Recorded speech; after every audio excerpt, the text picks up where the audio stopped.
This week, we're reading The Cold King by Amber Jaeger, otherwise known as 50 Shades of Grey for YA. Hi readers, I'm Jordan. And I'm Katie. And welcome to Not Another Heroine, the podcast where we break down the best and worst fictional heroines, those swashbuckling ladies who have to work a little harder than expected for their happy ending. Want to see what's next on our TBR list? Subscribe to us on YouTube or follow us on Instagram for a sneak peek at upcoming content or to help us pick our next book.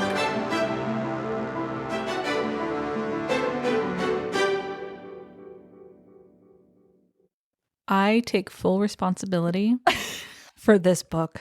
This sounds like one of those YouTube apology videos. That's pretty much what it is. Well, no. Okay, so I was complicit in this though, because we were talking about books that we could read to kind of fill this gap that we somehow had in our publishing schedule. And we're like, oh, okay. Jordan recommended The Cold King.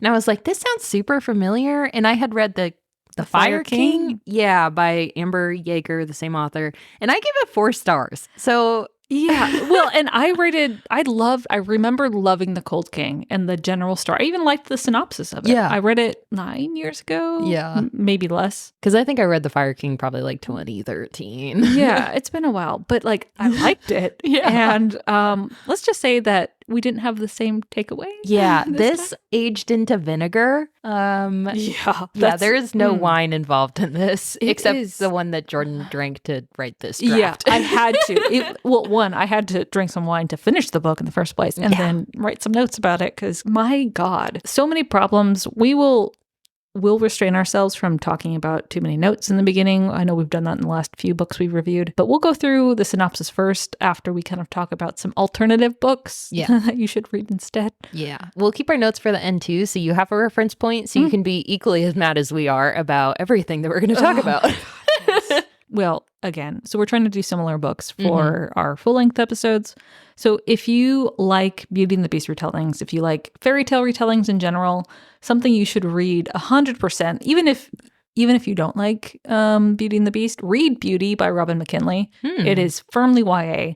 It is short. I think it's maybe 220 pages. Oh, whoa. You can read it in an hour or two, but it's a really well done Beauty and the Beast story. And it's similar to The Cold King, where the heroine is kind of like a Cinderella type, not beautiful, kind of downtrodden, but done correctly. Yeah, that's fair. And then if you want something a little bit more spicy, more adult read, Entreat Me by Grace Draven is also kind of like a Beauty and the Beast retelling. Which was a pick of the week, right? Yeah, it was actually, because we read that after one of the other Grace Draven books. Yeah. I think you dived into it. You're like, oh, Grace Draven, pick of the... Oh. Yeah. Sometimes you just have to have a full Grace Draven. Yeah. Yeah. But if you want a heroine that's a little bit more strong-willed and not dominant, that's not the right word, but she's going to go after what she wants, Entreat Me by Grace Draven. And then finally, we have Thorn, which we just finished.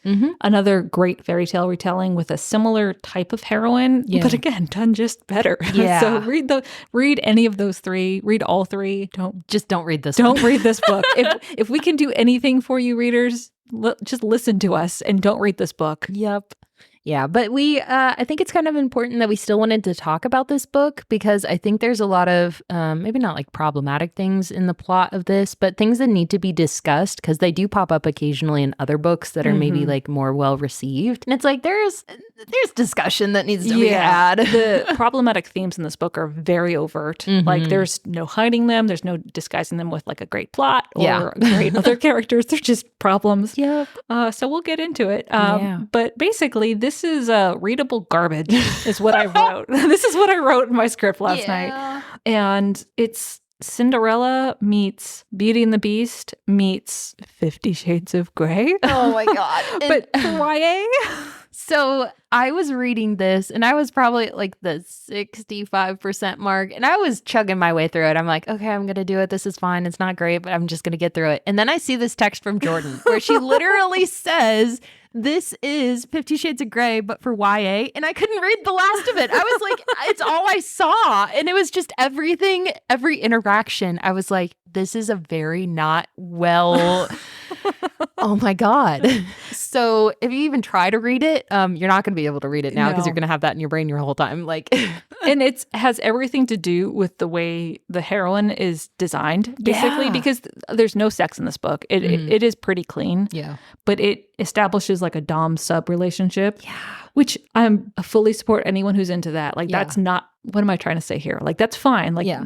do what you do and what you enjoy doing. But not in this context. Not in this context, because it's not healthy. Like, Yeah. it's not, yeah. Because it's like the forced dom sub rules almost. So maybe that's a good like segue into kind of the plot of this. Mhm. So the concept is there's this village and there's a king that is over this village, which is kind of confusing because why do they have one king for one tiny village? But like maybe he has other villages, but like, okay, question mark.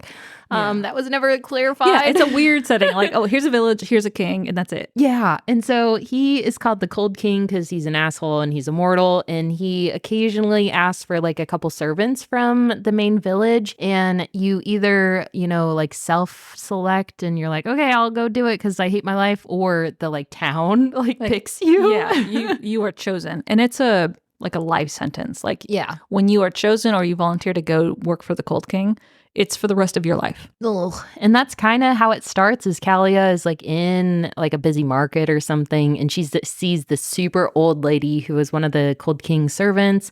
And she like falls in the mud and like drops her basket. And nobody stops to help her. And she's like, oh my God, I am the heroine. I am the Mary Sue. So I must help her. And even the lady is like, what the fuck are you doing? Do you know Like, who I am? I work for the Cold King. Why are you helping me right now? That's what the lady does. yeah. And then she's like, okay. And then that's how we are introduced to Kalia. So she is typically, like, she's described as a very typical downtrodden, waif-like, abused girl. She's Homely. homely, plain, thin, like a strong wind would knock her over. Yet somehow she can also clean her whole entire house every single day and take care of her like 4 other siblings. Yeah, she's running errands like in the town for her mom. Girl. She's carrying like a basket of goose feathers. Like, okay, that's not heavy, but Yeah. like, what? It's the whole like 1 pound of feathers versus a pound of. God. Because also I get tired after like 30 minutes of cleaning.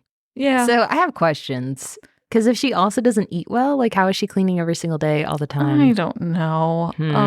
Yeah, like you said, it's Mary Sue. Yeah. She's kind because she is supposed to be kind because the author has written her that way. Yeah. So when she goes to help this old woman who's fallen, like you don't get any sense that she feels empathy No. or that she feels sympathy or that I don't know. Like Yeah. you don't get a sense of the internal workings of this character of Kalia.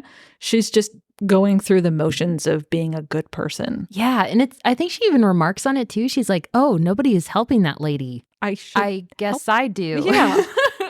Like, girl, what? Yeah. So she helps the old woman. The old woman's snarky. Kalia goes back after running into her mom, who's a bitch. Mm-hmm. I did kind of like that the author made the evil mom figure her biological mom. Yeah. Because I did too. a lot of times you get like, oh, it's the evil stepmom or it's the evil aunt or it's like some way to design the familial relationship. So it's like if it was the blood mother, they would be kind and generous. No, this mom is just a bitch. Yeah. So And it was nice too, because it was also like tempered bitchness. Like she was 100% a horrible person, but there was like moments of like, you are my daughter. And like, let me explain, the concept of the Cold King to you. And like, let me explain something else. But for the most part, she was a bitch. But it was nice that she wasn't fully. she wasn't evil. Yeah. Because it's an unbelievable character unless you have those little like highlights of something else. Yeah. But She just doesn't care. Like Yeah. she doesn't love her daughter. She doesn't really love any of her kids. She just has kids. yeah. Which I think it's actually That's a thing. That's a thing. And it's not talked about a lot, especially in fiction. Mm-hmm. And And it was nice too, because I think she's described as like a woman who thinks she's like owed more and like she's just a moment away from making her fortune and like a Yeah. better life. And I think there's a lot of people that do live that way, and it kind of like manifests in the relationships. So it was the mom had a better characterization than she did. yeah. Better Which than like what? yeah, more believable. Yeah. At the very least. So a few days later, Kalia is doing chores around the house or in town. I don't know. Somewhere. The whole scene, the whole plot is a blur at this point. Yeah. But the Cold King comes down to the village to announce the fact that his personal servant has died, the old woman, and he needs a replacement. So hello town, find me a replacement or get a volunteer or something. And then he leaves and goes away. And so Kalia watches him come to the village square to make this announcement. He's got a mask on. Mm-hmm. Yeah, Akatar. Oh, really? Yeah. Tamlin wears a mask the full first. Oh, yeah. I didn't remember that piece. Yeah. Which is, because when did this come out? Because that's kind of an odd concept for beast. Not really. A lot of the historical, like romance Beauty and the Beast retellings use a mask thing. Oh, interesting. Yeah. I did not know that. I got educated today. So she's rolling her eyes so hard. Oh, I'm so annoyed by this. Because her eyes are going to pop out of her head. So Phantom of the Opera is the vibes I got because it's like he wears that kind of mask and it's covered in jewels. Yeah. What could be under the mask? I don't know. Is his face scarred? I don't know. It's not hair, so. Yeah. Because his jawline is described as sharp and defined and handsome. And his shoulders are wide and he has perfectly tousled hair. So which questions. And he's immortal. Yeah. Great. Awesome. Checking all the boxes here. So he leaves and then the town goes into this panic mode. Let's have a town meeting. Kalia says, hey, Mom, can I go to the town meeting to help make this decision? And Mom's like, fuck no. Because I'm going to sacrifice you. Yep. And that's exactly what happens. Yeah. She's like chosen. The mom comes home and she's like, well, you're not my problem anymore. And Kalia's like, wait, what? Yeah. So the town chooses Kalia because she's plain and has no marriage prospects. Which, God. That was like in sync, too. I know, but like, how many times have we read that? Oh this God. just felt so rote, to quote you, right? Yeah. I love a good spinster, but she's not a spinster. She's not. No. She's just 18 years old and waifish and abused by her mom. And for some reason, the whole town hates her for no reason whatsoever. Yeah. Everyone in the town is like, oh, you're useless. Oh, you're ugly. Oh, whatever. No one acts like that. Yeah. No one. Because that kind of got like totally glossed over. Like, why is she so like ostracized? There's no explanation for it. Wow. But yeah, she's ostracized. Yeah. That's a perfect way to put it. What the heck? Because it'd make more sense if she had like made like a really bad mistake or something. So this is a good point. What you brought up a little while ago, offline, by the way, readers, her physical description. Yeah. Okay. So she is described as very tan from working outside all the time. Her hair is sun bleached, so she's like white blonde. Which like that doesn't happen because she's naturally like dark brunette, which again, that physically does not work, but please continue. Yeah. So she's thin, she's super tan, and I don't know what color her eyes are. I think she is described as having dark eyes. Oh, okay, yeah. And then really, really light hair, which is like dry and straw-like because it's been burnt by the sun, whatever. Because, I mean, our readers are probably picking up on the very kind of questionable... She looks like fucking Daenerys. ...description in this, too. Because, like, dry hair, dark skin. And this is, like, common in a lot of cultures where, like, darker skinned, like, variants are seen as, like, not as beautiful as, like, paler skin. And it's like... Why are we gonna do this? Yeah, especially in this YA kind of book. Yeah. Like, what's the point? Yep, because as you'll see later, like all of a sudden when she's like at the palace and she starts like eating well, her skin magically gets super pale and her hair becomes this like beautiful, luscious, like she dark gets a haircut brown. And yeah, it's like how fucking questionable as like a description of a character. And honest to God, like description of characters should not really matter. Maybe a little bit, but like you had to make it bad. Like, yeah, I don't know. I was triggered immediately. I didn't like this. I mean, there's certain uses to like certain physical descriptions of characters, right? You can make them more relatable or less relatable, make them stand out from like the other people that they're around, which is what is being done here. Like Kalia is described that way to make her seem different from everyone in the town. Great, lovely, fantastic. Just in a questionable way. Yeah, did you have to do it that way? Yeah. Like, you. And basically she's chosen and then she goes up to the castle and yeah. And she's surprised. Yeah. Like, come on, Kalia. Like, you didn't see this coming? Like, no one likes you. Your mom doesn't like you. You're not going to get married. Who is the town going to pick? I don't know. And then she like knocks on the door and there's like this, scary looking butler who, somehow he's a butler. Next time she sees him, he's all nice, except this time he's like disdainful. So that was confusing. I like the butler more than I liked Kalia. Same. And she's like escorted into like a throne room where she has this audience with the king. And nothing really happens in this except he throws her in the dungeon. Yeah. he asks her, God, words. Why she was chosen. And she's like, I wasn't loved and I'm not pretty and no one's going to marry me. And so he's like, could you imagine telling like a king that? Like, and he's like, yeah, that makes sense. Okay, let's go. And that makes sense. That's what he says, basically. So this is the like introduction, the start. Like, I mean, it's already problematic just based on the character design and description, but this is the introduction of the 50 Shades of Grey style story. So he puts her in a dungeon. Like an actual dungeon. And we were going to save some of the quotes for the end, but there's a few that from this particular scene. Oh, it triggered me.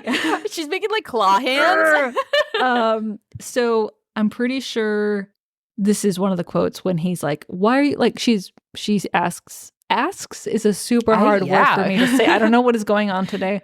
So she questions like, why are you putting me in a dungeon? And he says, I am your master and you are my servant. From now on, anything you have or possess is only because I choose to give it to you. To continue with, the second is that you must learn to depend on me for everything. I'm pretty sure I've seen some like Vice videos of like live-in dom-sub relationships where they almost say that verbatim. Yep. This is a YA novel. So the king personally puts her in a dungeon and then he's the only one who brings her food and water and like cleansing water and a blanket. And it's all to demonstrate that she has to depend on him for everything. Yeah, but it's like also confusing because like why would a king do all that? You know what I mean? And he does it for all of the servants. So every time he gets a new servant, he does this routine where he puts them in a dungeon and he personally attends them. And it's like he's creating this toxic, dependent, emotional relationship with his people. Oh, because he even says, I think during this, he's like, it's easier this way. Yeah. It's like, I don't think Stockholm it is. that much. He's like, yeah, I mean, it works for me. It's like, well. And it's weird because all the other servants in the castle, there's like a horse mistress, a doctor, a gardener, housekeeper, a cook. Word. But they're all people who have been through this same thing. But Callie is special and different. That's so special. And he's been doing this for 300 years. Also, why has no one like that? That's questionable. Like there's some kind of complaints maybe. Yeah. I could even get down with him like drugging people, like to show like you need to establish dominance and right? Like, okay, welcome to the castle. Drink this thing, throw them in a dungeon, and they're super weak. Like that would explain how Kalia could go along with it. Yeah. But, like I need another device to make these characters so willing to accept being. Yeah. You know? Because she's just like, yep, I'm in the dungeon now. And it's like, girl, how are you okay? And then after like 3 days of being in the dungeon, she starts to miss him and like panics when he doesn't show up. Yeah. That was fucking gross. Yeah, because like he brings down like a table and they have dinner together, but she's, I'm not going to agree to this and I still hate you and you're stupid. But then he's like, sit down, bitch. And she sits down and eats. Like, yeah, it's like, girl, are you fucking tripping balls? Like, but then he takes the table back and doesn't come back for a few days and she's like, oh no. And it's like, girl, that is not my first thought. No. It's like she's immediately drawn to him, attached to him after 3 days of doing this routine. Like, no, it would take way longer than that. And she also keeps like commenting on how handsome he is. Yeah. This happens and then he decides one day that she has learned her lesson and she's ready to be his personal attendant, which involves like serving him meals and tea and sewing his fucking shirts. Yeah. Why? I don't know. He's got fancy shirts that need to be hand sewn. I guess I like skimmed to the end of this and it's because like not to ruin it, but he's covered in scars and like seems like Oh, I itches forgot about scars, that part. which like I guess I believe, but also like why do you not want people to know that you only have your personal attendant sew your shirts? And then also, why is your personal attendant a woman if you even feel uncomfortable with her Yeah. like cleaning your bedroom? And like it's like And what? okay, and then the whole setup for Kalia not being able to sew correctly. Yeah. Find me a village woman who doesn't know how to make a shirt. Yeah. Like, if she has been the household slave for her mother for Yeah. her entire life, but she's only been allowed to cook because she's so clumsy, bullshit. Yeah, I have Mama's going to questions. teach her how to sew something because no one wants to do that. Yeah. The But- mom's not going to sit there and make like onesies for all her No. kids. Like, Like, this was a mechanism just to show how clumsy and, oh, she needs to have her hand held through all of these tasks. Like, oh, feel sympathy for Kalia. It's exhausting. it really is. Because even she goes off on this little like adventure too with the like motherly figure maid chick or like housekeeper. Yeah. And she shows Kalia how to like serve someone at like a dinner table and like manners, and you are to the left of them 2 steps or something. And she's like walking her through all this, and she's like, no, don't worry, honey, you're gonna get it. It's totally okay. And it's like, if this man would put you in a dungeon just to like teach you a lesson, like how is he okay with you not knowing all of this like immediately or just Yeah. like, fire hosing it and then like perform or die? If he's going to be like an evil overlord dominant type, he should be angry all the fucking time. Yeah. And like like not okay with how, I don't know. It's just inconsistent yeah. is a good way to describe, I think, how the plot progresses. And there's like no punishment for her failures either. No. Because like there's a couple of times that she like doesn't do it right and he's like, nah. And then that's it. It's like, what? That's actually a perfect description of how it goes down. It's like, okay. Yeah. The king, so as she's progressing and learning how to be his personal attendant, she gets new clothes and new shoes, and she gets to experience the pain of having new shoes. Who gives a shit? Which she also gets like beautiful gowns, which like, why would a servant get like really beautiful? There's no reason. Yeah, because like one of her dresses is like sapphire blue. And it's like, Whatever. I never. I have never eye rolled so much during a recording.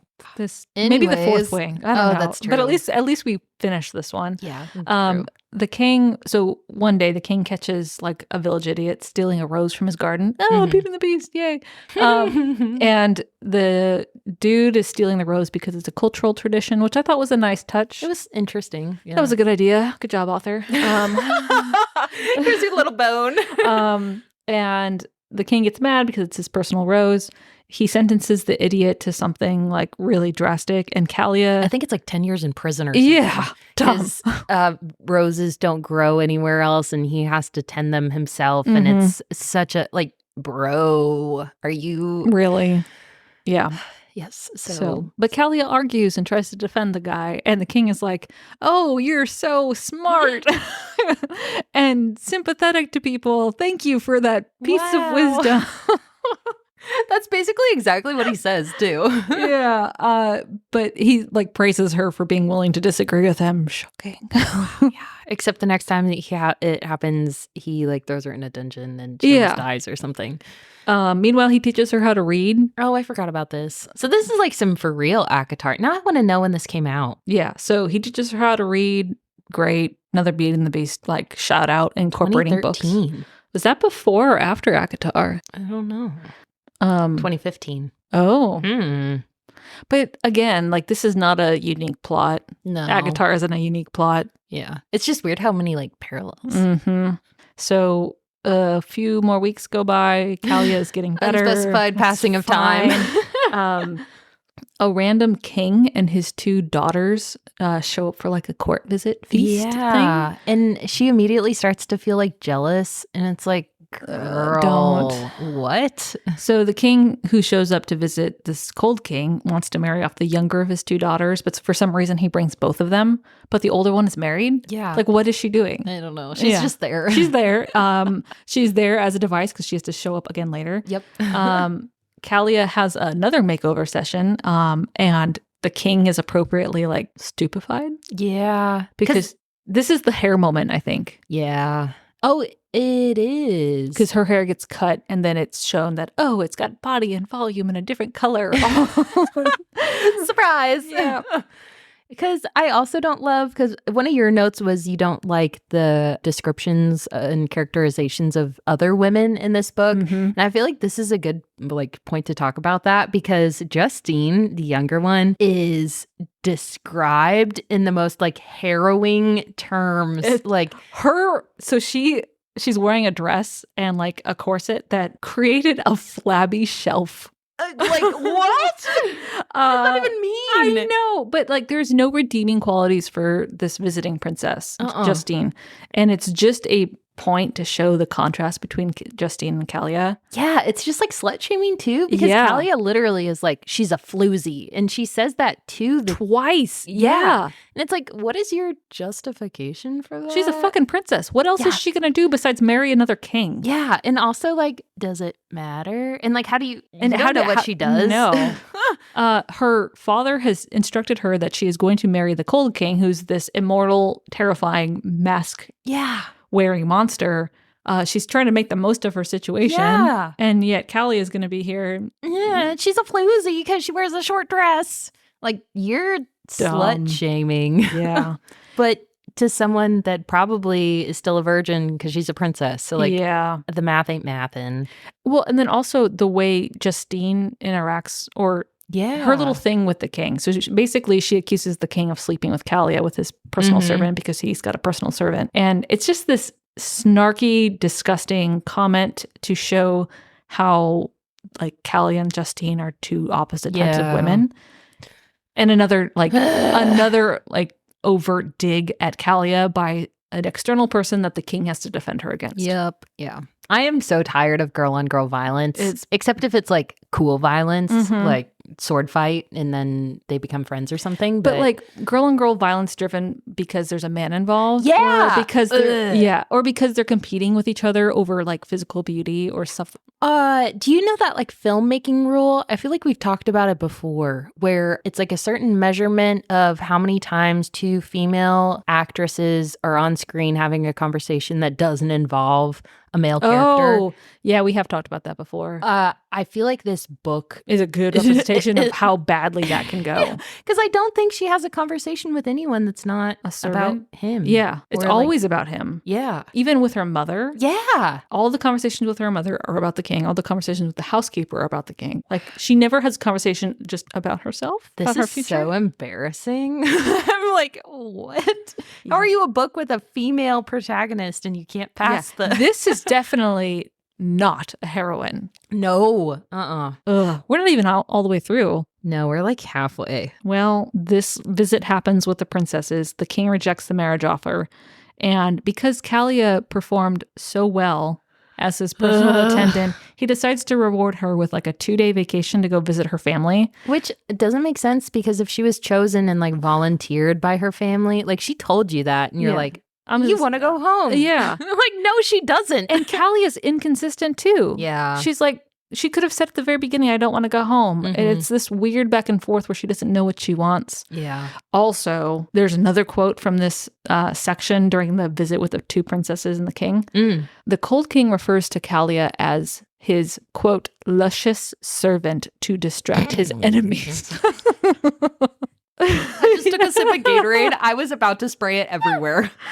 What the fuck? Yeah, because he makes that comment because Kalia is a useful distraction for the other king because she's so luscious.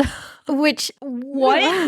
Because also that's never touched upon again. No. Like, he doesn't even, the other king is just talking with him about like sciencey stuff. Yeah, they don't pay any attention to her. Yeah. It's just the king being fucking creepy. Yeah. Ugh. That gives me like, ooh. Yeah. Oh, and the Cold King has a name. I think it's like Valanka or something. Yeah, it was something that didn't make sense. Yeah. Is that a first name? I was like 3/4 of the way through the book and I kept seeing the name Valanka and I thought it was like a servant and I kept skimming over and I'm like, oh, that's the main character. I just kept calling him the Cold King. Yeah. I was like, sure. That's what we did in the script too.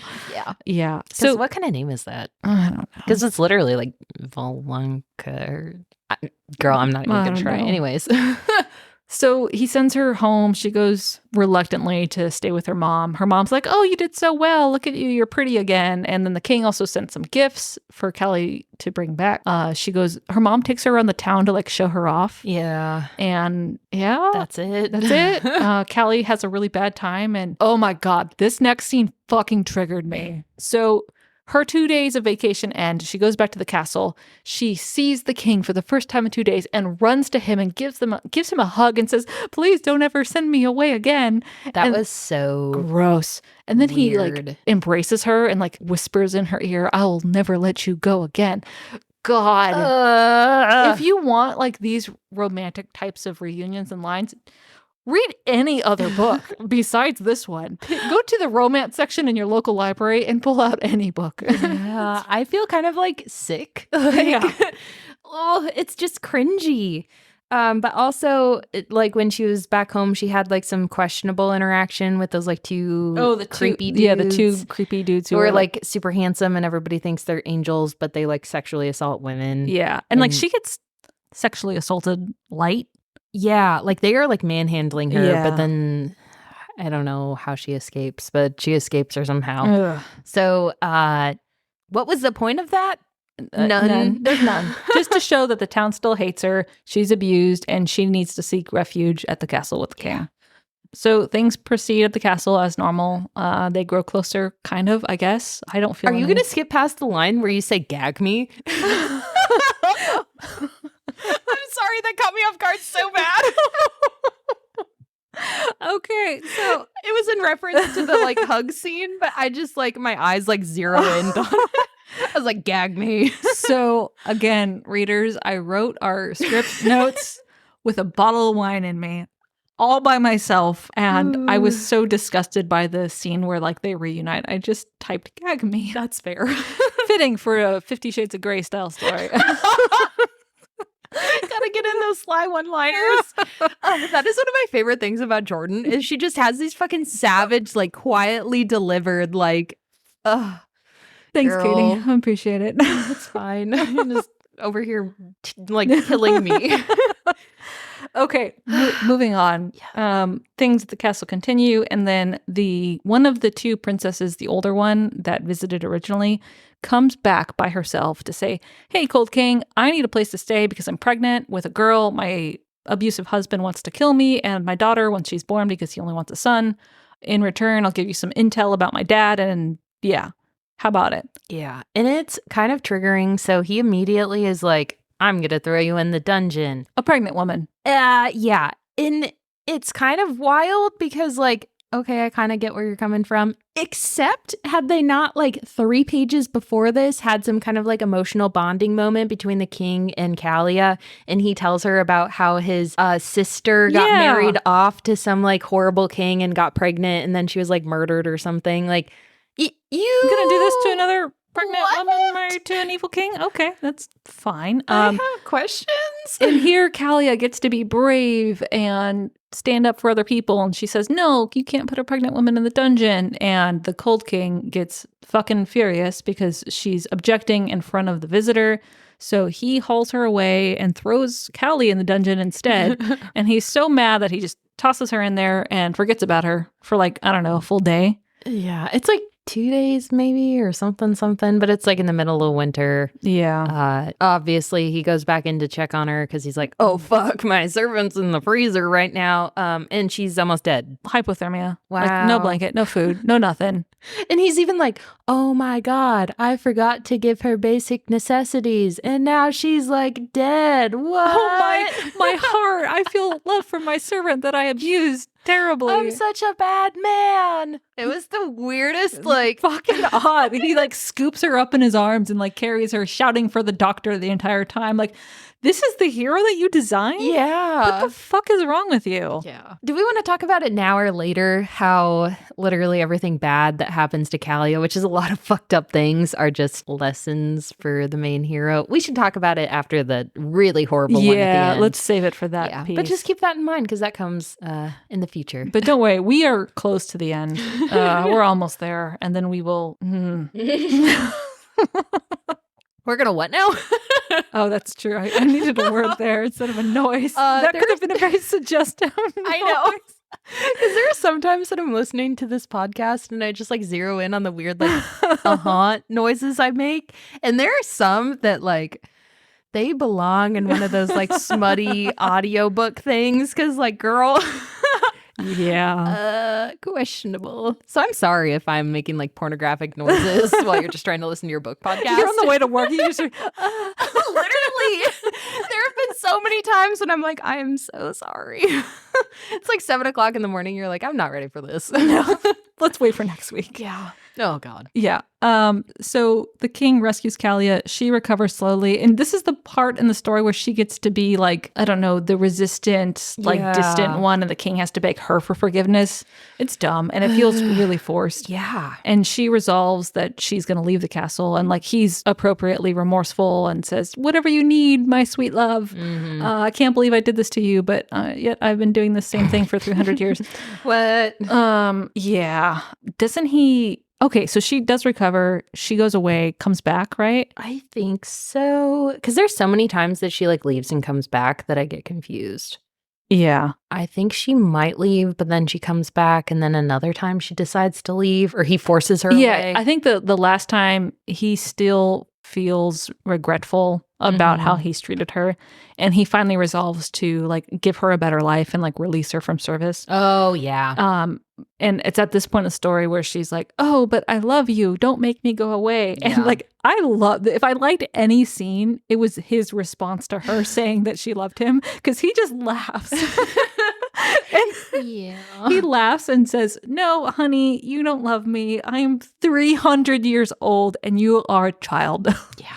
You don't know what love is. Please go away and have a normal life. Yeah. Which that could have been the end and made it a really good story. Yeah. That's a reasonable response. Like, I wish we had more of that in all of this like fae romance stuff. Like, this 300-year-old man is dating an 18-year-old. Yeah. And he also tells her, like, you've been treated like a slave. Like, you don't love me. Yeah. It's the one moment of clarity in the whole book.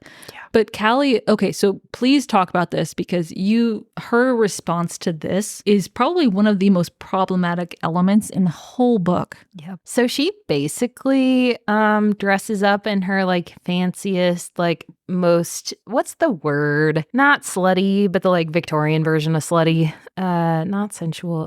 There's a word for it. I don't know. I don't know. You guys are probably screaming it in your cars right now or something. You know, where it's a little bit like, ooh, that's audacious. Scandalous? Yeah, scandalous. So she picks her most like scandalous, like look at me dress to go to the village where nobody still likes her, which like where she was previously assaulted. Yeah. Yeah. So questions. She goes to pick out a husband. Oh, she goes to, yeah. He tells her, like, you have to go pick out a husband and get yarn or something. Yeah, because she learns how to crochet. Yeah, that happens. Which, like, I love hobbies and stuff like that, but also this is weird.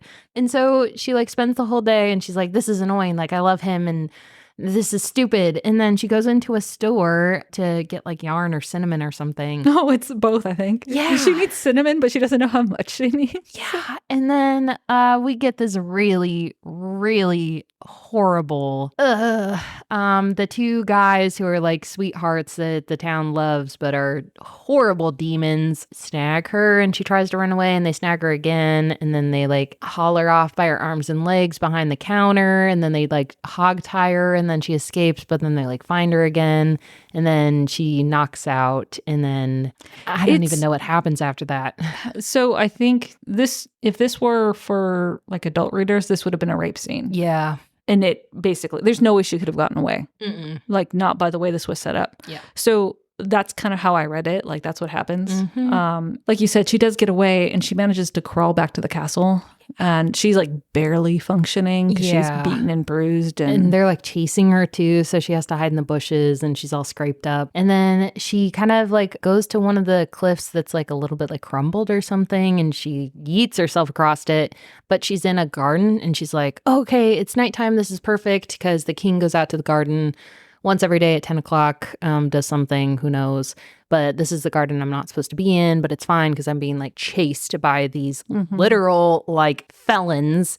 except she runs into him and he doesn't have his mask on or any clothes on and a towel, which so he goes to the garden to bathe. Yeah. Whatever. And so it's at this point where she sees his full face with the mask on. He's burned. We had previously learned in the story that he's cursed because he had a party while his dad was out of town. Like his dad, the former king, left town, left the castle to him, and he had a party and a fire started and it burned down. A bunch of people died. Yeah. And he survived, but got burned all over his face and his body. So explain to me how the top half of your face gets burned, but your torso gets burned, but your chin is fine? That doesn't make sense. Because that would be like the first part. If your chest is like on fire. It would, yeah. Huh. That's fucking weird. The math ain't mathin'. He has a extreme response to seeing her in his precious garden, which is like she's beaten and bruised and barely alive. Yeah. And like also talking about two people chasing her there. And he's like, what are you doing in my swamp? Exactly. Yeah, basically. And he just banishes her. Like he doesn't help her. No, it's like, what the fuck is wrong with you, bro? Yeah. Because also like you had all these very complicated feelings for her. And even if you're like, I'm 300 years old and I don't love you, like you have some kind of relationship with her, but like, why didn't you like wait 15 minutes or like even just like have her go inside for a little bit? What happened to all that regret you were feeling Yeah. like just days ago? Because then like magically we like fast forward in time and then he like goes down to like ask for another servant and then like he like goes into a fuck this scene. A bar or something for some reason. So I think he's still standing in the town square and he sees Kalia rolling like a beer barrel, but she's bruised. She's like a giant like goose egg on her forehead. Yeah, she's wearing like tattered clothes and stuff. And the tavern keeper is like looming over her and yelling at her.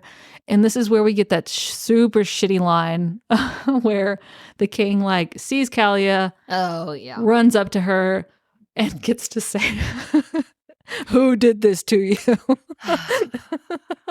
Okay, you know your girl loves a good, like, who did this to you? But this was the least good. It almost gave me the ick towards the line that I don't like it anymore. You know who did this to Kalia? The fucking Cold King. He did. You're the reason all this happened. That was you. So he saves her from the tavern keeper because now he feels bad. Yeah, and she was like sold off by her mom, which like I also don't really get how that happens. But like, okay. Again. So she's like an indentured servant and she's like, I work here now. Like, fuck off, Cold King. And he's like, but I love you and I want to protect you. And she's like, I work as an indentured servant and I'm going to stay here. And she's like super indifferent to him, which like I get, but also like, wouldn't you prefer to just like use him or something and then just stay at the castle and not get beat or assaulted? But somehow like they eventually go back to the castle and like everything's... yeah, he like puts a bunch of money on the counter and he's like, I'm going to take her. And she's like, fine. But like, girl, at least you're not going to get beat. Like, I know. So... they go back to the castle. Their relationship gets like restarted, whatever. He sees the light and frees all his slaves and says, hey, if you still want to work here, I'll pay you this time. Yeah. And all of his people are like, sure, we'll stay here because no one else wanted us. Yeah. And then Kalia becomes his queen. Yeah. Because now that we're talking about it, like I really don't understand how all of a sudden she forgave him when he literally like spurned her when she had just been raped. And this is like the third time this happens. Like the dungeon. Yeah. This scene where she runs back to the garden. Yeah. Because like, what if you're pregnant and you like say something he doesn't agree with? Are you going to end up in the dungeon again? But yeah, that's the end. Yeah. They love each other. They love each other happily ever after. It's great. This was truly horrendous. And I am so ashamed of myself that I liked this book when I first read it. So I don't know. I can understand like what was there when like you probably read it for the first time. Cause like I can see 100% why like I liked probably the Fire King or whatever. Cause in that like younger reader, we didn't really have good examples of why things are problematic. Like, there wasn't a lot of discussions about, like, why is this in books? We don't need it to be there, except if it has a very explicit purpose. Like, because I read all kinds of questionable books, and I'm like, oh my God, this is so good. But it's like, we never had discussions about, like, no, this is problematic and this is why. So I get why we both probably liked this. But it just makes me angrier. Yeah. Because this is geared towards young readers. And like young readers who can't see these problems with the right lens. Yeah. It's just, I don't know. Yeah. Because we've talked about this too. What's the difference between like YA and New A and adult? And it always comes down to like the graphicness of the scenes. But like, are we just going to skim over the fact that she was literally raped in this book for like no apparent reason? And she's also in this like very questionable, like dom submissive servant relationship with the guy that she apparently loves. Like, which is, that's okay to have in a YA book? Like, that is fine with the right setup, right? Yeah. But she goes from one emotionally abusive relationship with her mother to another emotionally abusive and physically abusive relationship. Yep. Like, there's no chance for Kalia as a independent human to like really find herself and find her own identity and understand what her boundaries are. She's not any heroine I would want like a young reader to identify with. Yeah, because that's what kind of scares me is like I feel like younger and younger people reading some of these books just because of like access. Because I mean, you have tablets, you have computers, your phone, you can read whatever for free. And it's like you're reading some like really questionable things, but like it's also trying to steer them towards better things. But it's like hard to find the better things when this book had like 14,000 5-star reviews. If anything, if I can find any nice thing to say about this book, is that the English is fine. Yeah. I think I saw like one grammatical error and it was like a weird random one. Which, okay. And like they stay consistent with the setting. Like there's not a lot, there's no modernisms that I caught, which is probably why we were able to read it. Yeah. Because I feel like actually finish it. Like I think I can get through problematic plot and character devices if the writing is good. Yeah. Now, I wouldn't say this is good writing. Yeah. I would say it's like, this is the Mid-tier. baseline. This is like legible. Is that the right? Yeah. This reads like fan fiction. It does, but I almost feel like that's insulting to fan fiction. I know. This is like Wattpad fan fiction. Oh. That's like bottom of the barrel. I didn't realize there was a word for that. Oh yeah, girl. Oh man, I'm almost too exhausted to talk about how much I dislike this book. I am too. I feel like I got all of my like anger and upsetness out. Yeah, I just want to kind of go through some of the quotes from this book to really emphasize how Kalia is not an appropriate heroine. Yeah, like so these are like verbatim. Yeah, these are direct quotes from the book. So here we go. Kalia had never felt so small and unloved. Every moment of cold silence endured while forcing herself through the village stabbed her in the heart. Well, there's some bad English. No one cared. That no one cared was part of the quote. That was the I just want to make that clear. And then, like, this is her explaining why she was chosen to the Cold King. Oh, yeah. Because I am ugly and no one will ever want to marry me. No matter how useful I am, my mother doesn't want me around forever and no one else would want to take me. And then he responds later at some point in the book, do not be ridiculous. You are a child, an ugly child. These are direct quotes. Here we go. She had never had friends, never been included in fun or companionship or conversations. Happily ever afters weren't meant for the girls like her. They were meant for the pretty, privileged girls who had families that loved them. So, again, it's okay to have an insecure heroine. Mm-hmm. Like, that is a very common type of heroine. But this is ridiculous. Yeah. Like, yeah. Because it's unexplained, or not unexplained, but it's not connected to anything else. It's not based in anything. So she's like this, yet it doesn't impact her trying to do anything. Like, it doesn't keep her back from doing anything. Because I feel like actually convincing characters that are self-conscious, like it keeps them from making decisions. It keeps them from doing actions. But she's like, oh my God, I'm so homely and sad and waifish. And then she does something crazy. You know what I mean? Yeah. So it's like, well, her character just isn't believable. There's no depth. Yeah. She's just a plain Mary kind Sue. Pollyanna, like insert self here, except not because yeah. don't. Nope. Yeah. It's just depresso. I saw Do it. I saw another quote I had to get in here. With a primal scream. I want to know what that means. What does that sound like if you're a man? I don't know. And I want to know what growling sounds like. Because those are things that I have never heard in my actual life. Yeah. But people use them all the time. Like on Book Talk right now is like man growling. Yeah. Because what does that mean? I don't know. The closest I can get is, what's his name? Geralt from... Yeah, that's pretty. And that's not a growl. It's like a just raspy. Like gruff or like... You know, we need a better description than growl because I even think growl is in this too. Like, I don't like that. Yeah. Ugh. So, there are many things wrong with this book. We do not recommend. Don't read it. No, but I hope you at least enjoyed our, like, not hating on it because that's not the right word because we had coherent points. Our argument against it. Like, because it was hopefully we exhausting. saved you a Kindle investment on this book. Yep. So, from our shelf to the trash can. Sorry. We'll see you on garbage day. Oh my God.